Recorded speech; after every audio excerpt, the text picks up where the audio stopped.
Okay, thanks so much, and I really do mean it. I've been just amazed at what I've seen here in South Africa. I've got tons and tons of notes. I'm actually probably going to learn more from this trip than you guys will ever learn from me, which is probably the way it should be, especially as I go into what we tend to call emerging markets. As Wesley said, I used to be in publishing. I was 8 years in publishing with Elsevier. My last job there was I ran their global multimedia department. And at the time I was there, I'd say e-publishing and e-things were more of a nuisance than they were a real business.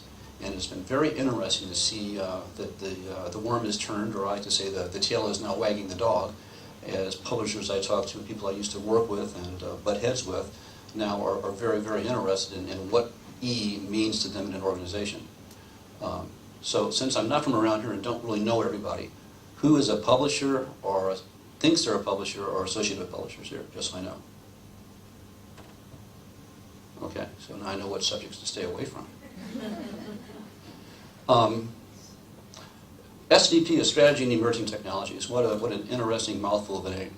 And at Christmas time, when I have to explain to my Aunt Josie what I really do for a living, I say I probably have one of the neatest jobs in publishing, in that I get to go to these things, I meet people like you, I understand your pain points, I understand what it is publishers are trying to do, and make sure that SBI Global as an organization is either in sync or just a little bit ahead of where you need to be in delivering your products. And I'll say you guys have been lucky that the first few people had 5 slides, 6 slides, things like that. Strap yourselves in, because I've got more slides than my slides have slides. So let's just jump in. Maybe not.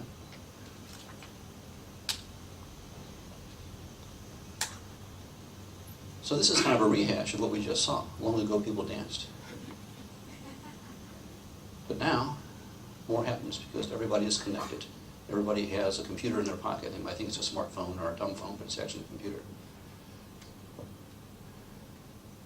Back in the olden days, when we started out in the publishing business, publishers were pretty vertically integrated. They had the writers and they had the actual devices. Of course, we got a little bit faster with the devices. It was the same thing. It was how do you make thought processes end up on paper that can be distributed, just how fast you can distribute the paper. And of course, high-speed printers. And then a change. Wait a minute, we don't have to print this anymore. We can just send this directly to a computer over this newfangled interweb, or internet, or whatever it was called at the time. And that was the beginning of I think, a seismic change in the industry that probably hadn't changed for 500 years. And I'd say it's changed more in the last 5 years than it changed in the earlier 500. Things like tablets, although I'd like to remind everybody that tablet reading is not new. 2,000 years ago, if you're a Christian, you believe that God handed down some reading material that you should pay attention to, so it's really not that new. It's just that we get more on our tablets. And of course, the whole new breed of tablets and what that means to the industry, both for us as a service provider and for those of us that we serve. So, at SBI, we talk to and deal with probably all of the major publishers. And I don't say that in a boastful way, I just say that in the way of a company that's been in the business for 35 years, that started out in typesetting and copy editing and all of the infinite number of people at an infinite number of keyboards type of work that you could do. And we're seeing some real changes. And this is from a guy from John Wiley, and he says, in the last 5 years, there's been more available to them as far as business models in their organizations than the previous history of the organization. And it's because they're no longer limited by the physicality of their product. In other words, it doesn't have to be printed. Another thing that we find in talking to people is that our publishers, and there's been a lot of discussion here about the effect of this E on publishers and the effect of this E on their thought processes and what's going on in publishers. Well, all the publishers recognize that this is new and that in some cases they have what I call institutional drag. In other cases, you'll say dinosaurs. I can take you today, if you wanted to come with me in America, to see some very high-powered publishers who will happily pull a pica ruler out of their drawer and explain to you for days and days and days how important it is to have the proper leading. Okay? Not that there's anything wrong with that, it's just that maybe that time has moved on, and that if we think back to the anchors that were talked about, that they're anchored in the wrong place for what they're trying to do now. More opportunities. This is from one of the newer organizations as opposed to an older one. Where basically we're saying that the continuum, what you can do with your content, what it really means, okay, is the largest opportunity that this person has seen in 20 years as a book publisher. And I think that anybody that's in publishing and then looks at what can be done publishing-wise sees that what's going on nowadays, what's available to you as a publisher, the tools that are available, the type of service organizations that are available, the ways you can turn and pivot a business as a publisher are huge.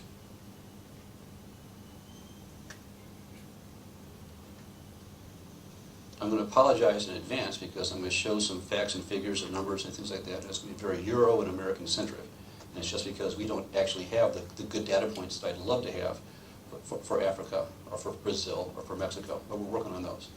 And my note to my boss about why I came here and took the time to do it is that there's more exciting things being done here, and there's more things we can learn from you guys as far as how you're attacking and addressing, I think, a more compact business model than we see in talking to a Springer or to an Elsevier when all of their thought processes are completely global.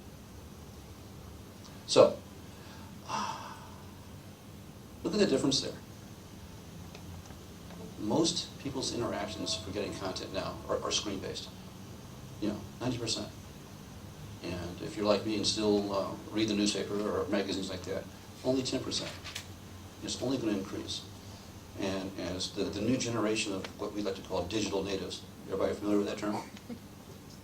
That is, those of us that, or those of you, or those of our children who don't know any better than digital everything. I know how to use a rotary telephone. I can tell you, I've met people who were stymied when they were presented with a rotary telephone. Anyhow, but this is only going to change and grow and increase, and it offers opportunity for those of us in the publishing business. So we look at how we have interacted with computers. The first one, which was a very text-based, and then the interface became graphical, and then it became touch. You always had to use a keyboard. Actually, I remember when you had to use punch cards. Then a mouse, and now fingers. The device usage started out primarily, a computer was used to create content. Whether it was a spreadsheet, or you wrote a book, or you wrote your paper, or things like that, more to create content. And so it became now, it's moved to communication, and now consumption and sharing. And the consumption and sharing is what offers a lot of the opportunity for these organizations. And the computing cycle, and I had a big argument with my art director about this slide. He wanted this symmetry here, but computing cycle actually is different than that. It didn't start out personal. It started out with these big giant mainframes. And everybody was hooked to a mainframe. And then it became more personal. And then it's gone to Google and the internet and the mobile internet. And then people talk about the cloud. Well, the cloud is just another way to talk about big giant mainframes that everybody's hooked into. So things are coming full circle, even though we don't recognize it. So, in the places we play, you'll see that almost all the publishers we deal with have huge investments in their digital platforms. Whether they have websites, whether or not they're building tablets, building apps for tablets or smartphones, whether they're doing specific things for e-readers, or they're doing some sort of replica of a real product, of a print product as a digital edition. We're seeing that, and we're seeing that it's going to continue to grow. It's kind of interesting when we're looking at publishers who are producing apps, in other words, producing something specific for a device. The penetration is a lot less. And I suspect that that's going to kind of go away as we talk about some of the technology trends that are coming up. And for all of you that I see furiously writing notes, I'm impressed and I'm very blessed. And I feel that it's great that you're writing my stuff down, but I'll certainly share these slides with anybody that wants them.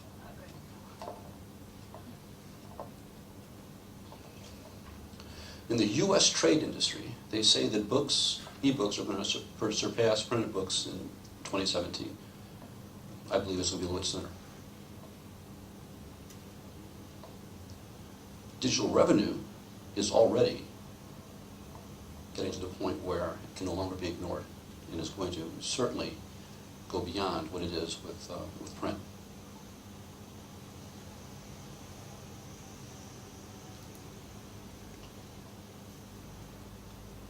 This is kind of preaching to the choir here. This is certainly things that you might know, but maybe you don't know the exact numbers.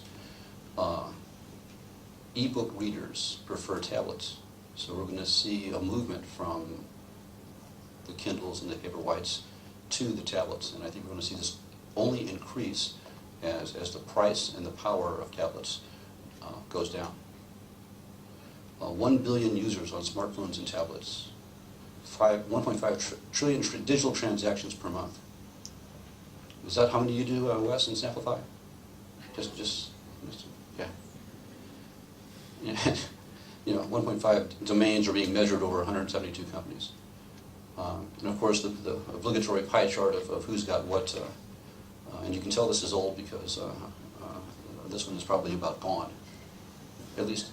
And it's very interesting to come to South Africa and see the impact that BlackBerry still has, and that the market share they still carry, and probably will carry for some time. So it will make me think, when I go back and talk to our people about where do we devote our technical resources? Is it around some BlackBerry? Do we have publishers who are very interested in distributing content on a BlackBerry?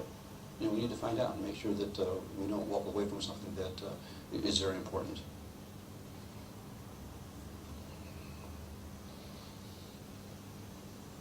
This number is so big, I don't think it makes sense. It's just that everybody everywhere is sharing information. A zettabyte, 1 trillion gigabytes. Okay, really. And this is from 2011, so I'm sure it's even more off the chart. How many people have a Wi-Fi device going on right now? Besides your phone, who has a Wi-Fi going on? I've been to events like this, we're in a room like this, they were all competing with each other and almost bringing the network down. And I like to tell everybody that I think we're all being slowly cooked from the inside out, you know, by all the radio waves that we are fostering upon ourselves. But huge amounts of information. 3% of the world's internet traffic comes from a mobile device, from a phone or a tablet, which I thought was kind of a big number. Then I see in some emerging marketplaces, and I wonder what it really looks like in South Africa or in Brazil, where we're very active all of a sudden, or Mexico. Even more of the internet traffic there is on a mobile device. It's growing at a rate that's out of this world, and of course, billions upon billions of units are being sold. I can't think of what it stands for, OPA. An organization of publishers devoted to online publishing, Online Publishers Association, did a little study. And they wanted to see, okay, what was the smartphone user in Europe and America doing? And they said, okay, 96% of the smartphone users download apps, and of those apps, 14% are paid. Okay, so you say, okay, wait a minute. What is that number really? Well, the number is huge when you go back to the other one that said there was 1.some billion of these things out here. 1.some billion people doing things. Once again, old. I suspect Android's bigger and iOS is smaller. BlackBerry's about gone. And I have no idea what the other operating systems are going to be. I don't write them off. It's my job to make sure I understand what they might be. And I can't tell you how many times the Windows guys have come to see me. And they say, well, John, what is it we can do to get you to support Windows more? I say, sell more tablets. You know, do something exciting in this space. But it doesn't mean that there's not going to be something else that comes up and surely disrupts this model. Why is it important? Because as publishers, and I'll get in a little bit deeper into all the competing formats and competing everythings that you have to deal with, okay, you know, there's a lot of balls that keep in the air. Well, what do smartphone users use it for? I'm obviously not today's smartphone user because I never do video. I do a little bit of entertainment. Rarely read a book, but always check the weather on my smartphone. Always check the weather. I know what the weather is going to be, where I'm going, where I've been, and where I hope to be on my smartphone.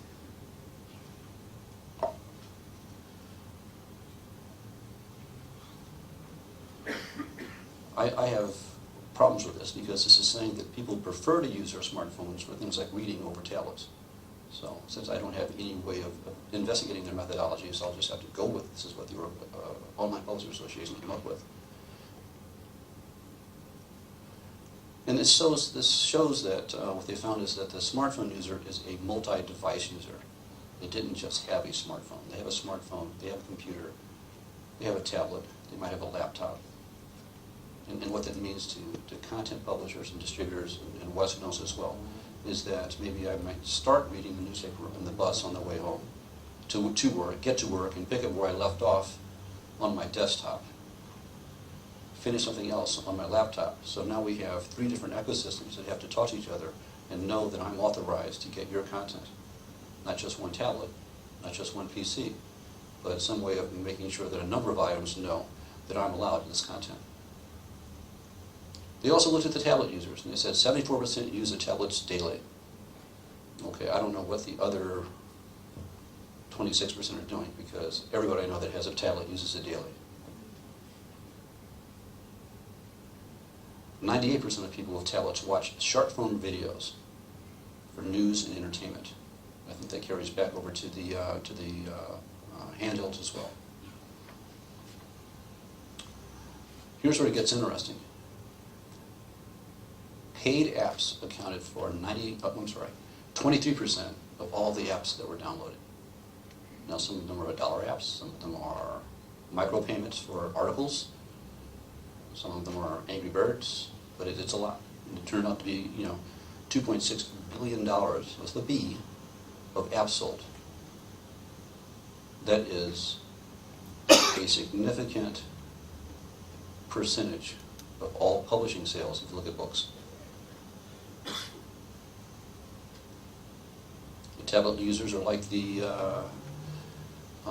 handheld users, like the phone users, multi-device. So if you've got one device and you're starting to read content, you want to finish the content somewhere else, or you want to have the same easy access to content on all of your devices as you had on just the one. So, at SVI, this whole tablet thing is, and digital is a rapidly changing part of our business, and it's huge. We cut our teeth in what I call the content manufacturing continuum. So we help people create content, maybe convert it, mark it up. We can help them enhance it. And at the end here, we found ourselves in the management and distribution part of the business. And believe me, the left half of this is very simple. The right half is extremely difficult and very complicated. So every year we have our top customers together, and we have a customer advisory board where we sit and listen and they tell us stuff. And our friends at Wiley were good enough to give us just a little bit of what Outsell told them about education. So with their permission, I'm going to show you some of the slides that Wiley commissioned for Outsell that talks about education. Right now, right here, right now, 40% of the education and training market is digital. 40%. Huge. Going to grow. They figure by 2012, and I think that's very conservative, print will be 30%, whole course solutions will be almost 50%. And whole course solutions is the concept of not teaching with chapters and sections, but teaching with learning objects and learning outcomes, where we're going to string a number of learning outcomes together to make a course that people can understand.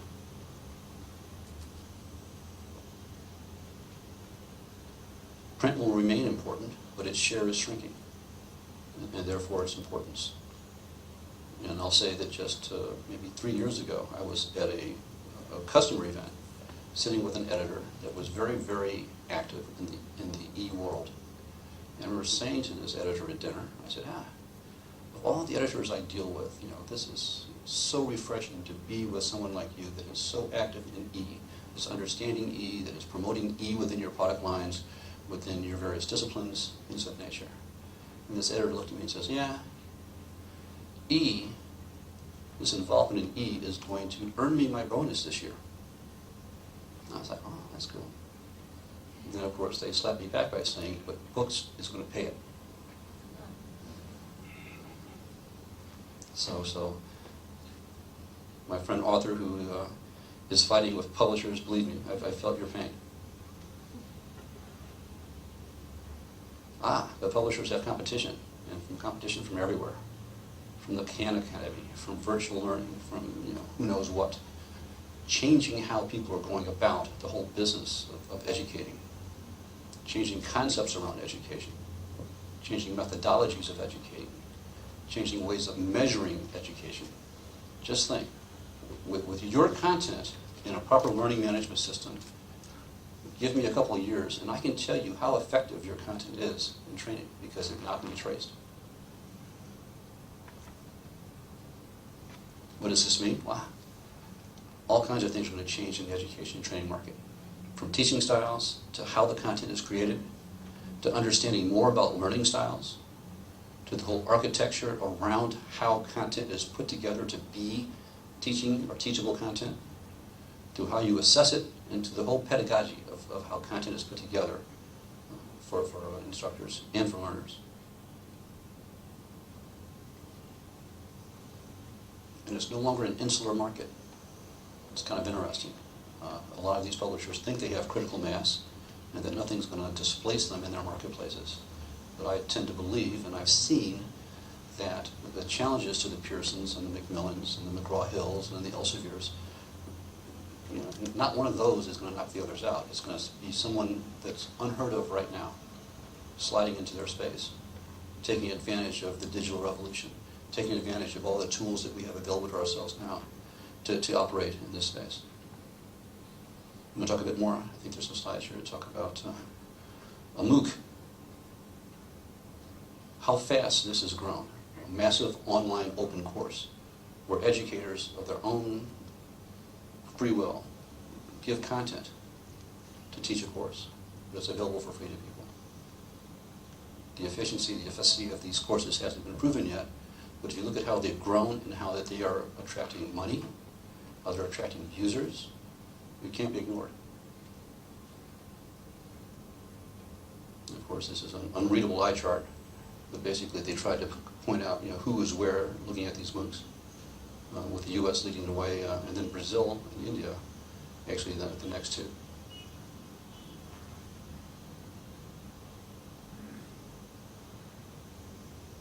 So where does that leave us? Us being SBI, us being the rest of this group that maybe sees themselves as a service provider to a publisher. So what are they asking us about their lives? They say, listen, this is crazy. Digital this, digital that. How are things going to change? Can you please make it simple? Well, I'm sorry, I can't. Can you make it work on multiple platforms as far as not just print, not just a computer, not just a tablet, a phone, an Android tablet, a Kindle, or what have you? Can you make it a low risk? Someone mentioned regret being a huge negative force in trying to move innovation in organizations. And everyone wants it to be low risk, whatever that means to them. More and more publishers want things to be global. For the longest, you would sit in conversations and the market was the market, and it was Europe, it was America. And we being SBI are very active in Brazil, in Colombia, in Mexico. We'll certainly get that way in Africa because the publishers are starting to see these places as being new growth areas and areas ripe for adoption and embracement of their products. And of course, they want to make economic sense. And like publishers, there's this magic number of margin. Publishers assume they can keep a certain margin. We kind of have the same conversation at my company. And I'll come up with a new product line, or I'll say, we need to get into this service area, we'll get into that. And out comes the anchor. And I really see it as an anchor because it stops dead all innovation as people are trying to think about that. And I've had to tell my boss and his boss, and actually the investors that own our company, listen, you are no longer going to be able to maintain that margin in this day and age. There's too many players in the space. The thing that we used to do that was secret and very innovative, it's very commoditized, everybody knows how to do it. all the guys that worked in operations and thought that they were smarter than their boss, and they got 4 or 5 guys together and started their own business. They haven't gone away. They're out there doing the same things. And how organizations make money is going to change, and the anchors are going to change, and hopefully they'll become more life preservers than anchors, but we'll see.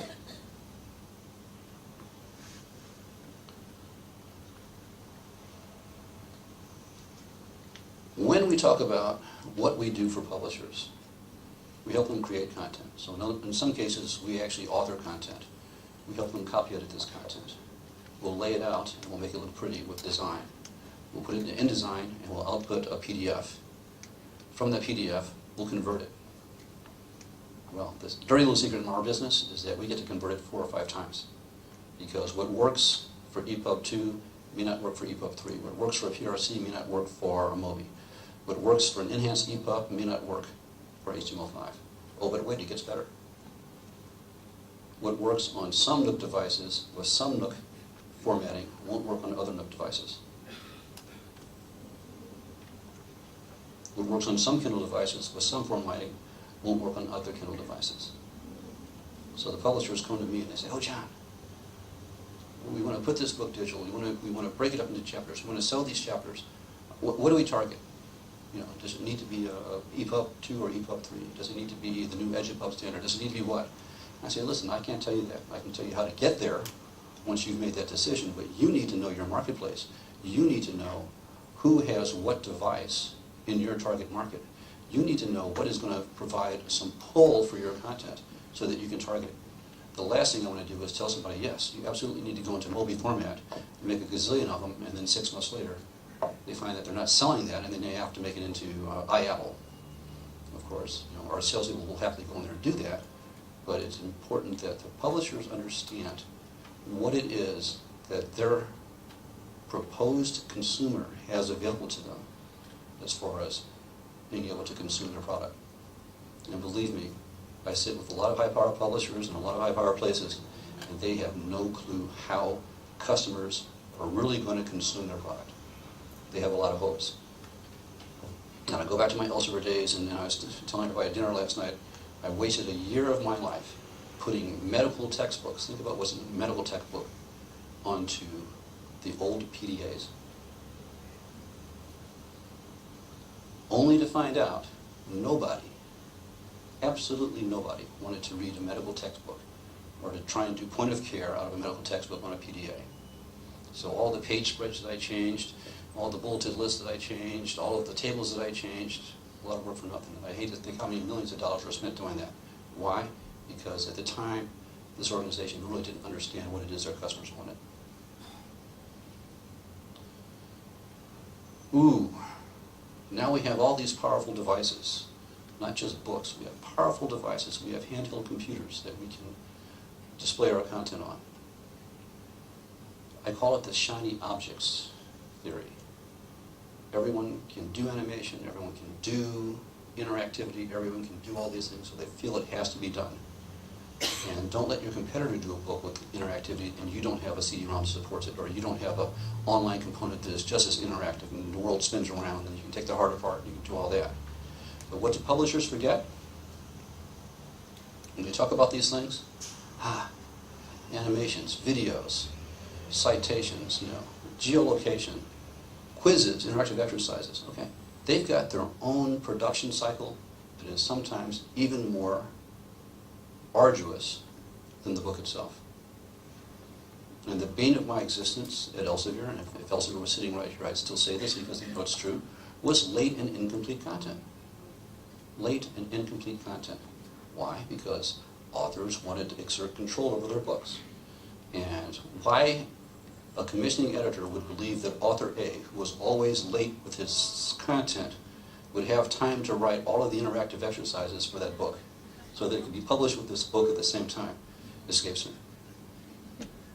So if you're a publisher and you're thinking about all of these wonderful things, and I don't mean to demean or diminish their use and their applicability in publishing, remember the fact that those have their own production cycles.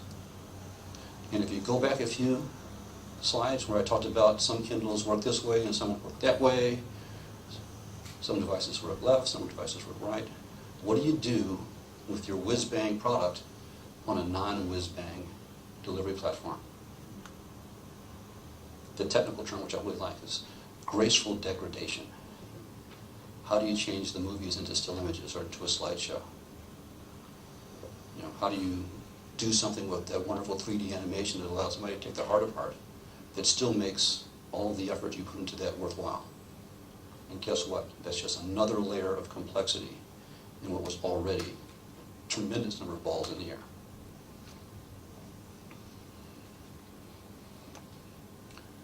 The other thing that happens as you have all of these media components is you have to figure out where they are, what they can be used for, what you have license to, what you don't, what you can reuse, what you can't. When I was at Elsevier, I can tell you, it was easier for us to do a photo shoot. Is that normal? Yeah. Okay, no, no. Okay.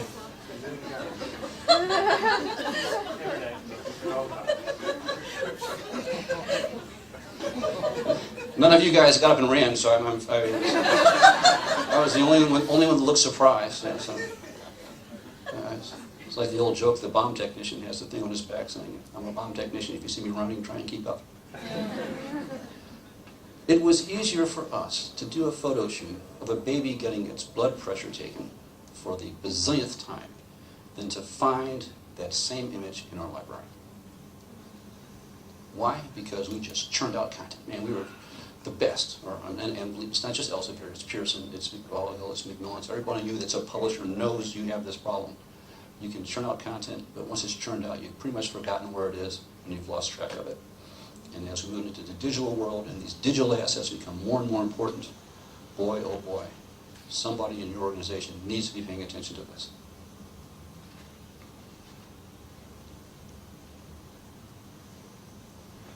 Fortunately, we are creeping up on standards that are going to make it easy, or a bit easier. And I'll talk about two real quickly. One which you see right here, which is HTML5 as a standard, as building blocks on which you actually build interactive content. And I'm going to talk about EPUB 3 as well, because EPUB 3 is basically HTML5 wrapped up in a special wrapper that allows it to run almost as an independent website for you. And there's a lot of work being done by the IDPF and by the W3C Council. And if you're in publishing, you should have your toes in this water. You should understand what these organizations are doing. You should be part of these organizations. You should assign somebody to follow along and see what they're doing, because it's going to affect you. I just was at a conference last week in Boston where the EPUB 3 people were looking at educational specific enhancements to the EPUB 3 standard. In other words, how are we going to define an interactive exercise so that we can say something's a distractor and every learning management system in the world will know what that is a distractor, or how are scores handled, you know, how are animations handled. So all of this type of work is going on as far as creating standards, and it's very important that you guys get yourselves involved in that. Once again, HTML5 is important because it probably has the fastest uptake of any technology I've seen.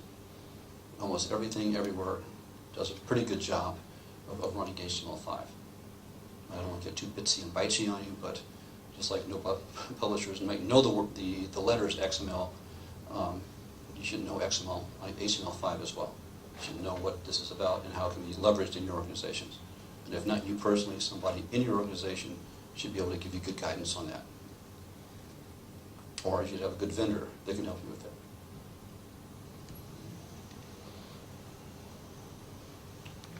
And this slide is kind of interesting. The slide is about where money is spent and where money comes in. I see Wesley coming up here. Someone else need to move their car? Oh. 5 minutes. 5 more minutes, okay.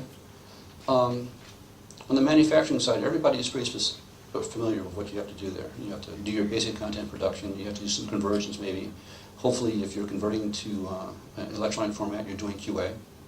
If you're not, you're in for a nasty surprise. It has to be uploaded, and then the whole thing about device-specific testing. But then there's all kinds of different ways to own and to monetize it. And that by no means is an exhaustive list. There's plenty of organizations here that will help you monetize your content, and there's plenty of other ways to do it as well. So, you know, the ways of monetizing content as a publisher are more than they've ever been.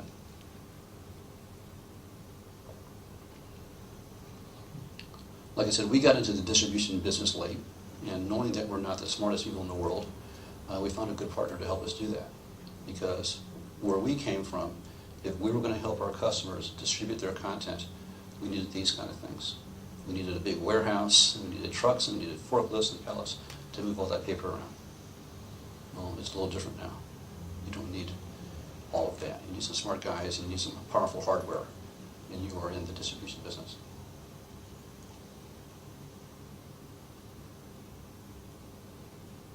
And then quickly, I mean, I'm coming to my end, so bear with me. From where I sit and from what I see with our publishers, starting next year is going to be the year of the interactive ebook. And when I say ebook, let's not just think in terms of a book as we know it, that it's sitting down, someone assembled some chapters into sections into a book to teach about something.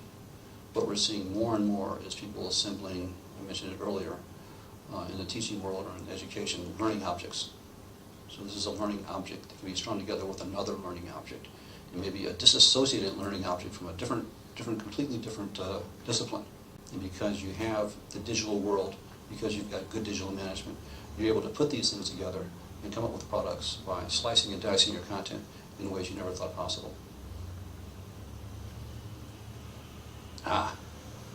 So what do you, as a publisher, have to look forward to? And like I said, I don't expect you to read all this, but there's a huge cultural change in organizations to look at how print and digital work together. Printing for digital and print is completely different. Proofs of concept. What kind of people do you have? What kind of processes? What kind of technologies are you able to bring to bear? All important things to think about. Couldn't get through this without some workflows. Traditional workflow. In goes content, out comes print. 10 years ago, everyone says, if we could only get this content into some sort of marked up format sooner, all of these wonderful things will happen. And I start all kinds of arguments by telling publishing technologists that XML is probably the most oversold technology in the history of publishing. Okay? Not in that it hasn't affected publishing and made publishing faster, better, cheaper, and that the benefits are being gained now, but the time it took for technology to catch up and the benefits to come in, it's been very, very, very long. And I remember asking many a publisher to do many of things that were outside of their comfort zone to help me get to XML sooner, and made all the promises about XML, and it's just now paying off. And believe me, that 3-year gap between when it was promised and when it's now being delivered was incredible. Simultaneous workflow. So maybe we're going to make a print thing as well as a digital thing. But we're seeing more and more. Digital only. No print component whatsoever.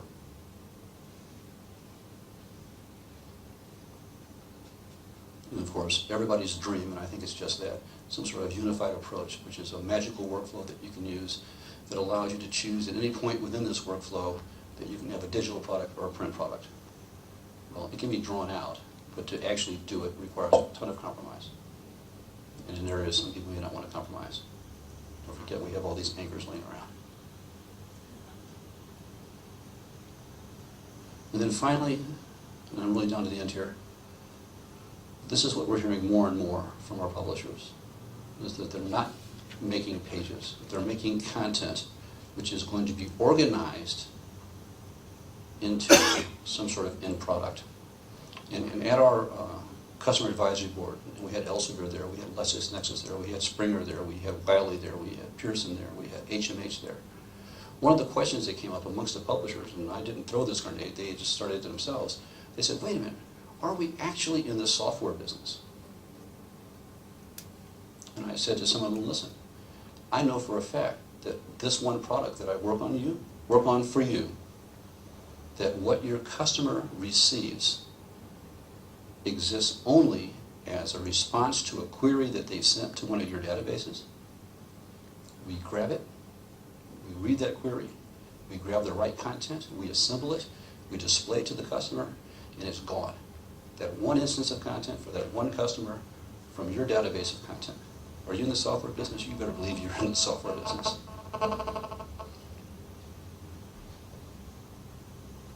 I'll skip over these, but as you can understand, there's plenty of risks and constraints. And you'll get the slides to show those. And then quickly, some of the people we deal with. Oxford University Press, chapter tagging, chapter abstracts, being able to sell that to combine them. HarperCollins, digital products before print products. Harlequin Books, digital products before print products. Elsevier, a journal which is videos. It's not print. There's submissions, the peer review, the whatever is primarily in video format.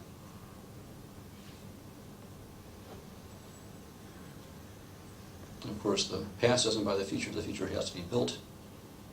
But you'll never get there doing the same thing you've always done. That's me.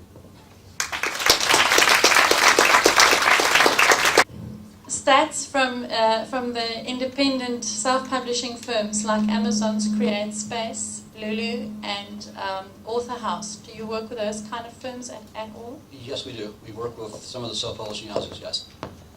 And are you asking for information as far as revenue statistics adopted? Yeah, I was about to say, just like you don't want me telling all your secrets, they don't want me telling theirs, but I'll say it's huge. It is huge. And I'll put it this way. A number of the big publishers came to us looking to replicate these models. And they were going to call it something else. So it wasn't going to be the big, wonderful publishers you can now self-publish. It was going to be called something else because they saw all of the content assembly and content manufacturing bits and pieces that they could sell to the self-publishing marketplace. One more? It's one of the advantages of having the coveted right before lunch spot. A quick question. One thing I come across in a lot of meetings with publishing staff is that they aren't yet big ebook consumers themselves. Do you think that that's a bit of a stumbling block, or is it not really an issue that you can produce digital products without being a digital consumer? It's a huge stumbling block because, okay, I'm an older person, so I can say this. The older people in this business don't get it. Do not get it if they're not a digital consumer, okay? And it's very rare to meet another gray hair in the publishing business that is running a very good digital shop or has very good digital ideas because they're just not the kind of digital consumer. And I hate to say it, but in some cases, this market and world has passed them by. And if you guys want to beat me up in the parking lot later on for saying that about your industry, but it's very true. And I'm not kidding when I say I know. I can take you right now to a shop in Austin, Texas, where one of the publisher's hobby is type. And we can go to the basement of this publisher at any time, day or night, and work a linotype machine. So just think about the effort that's going into keeping hot lead ready at any time to do hot lead stuff.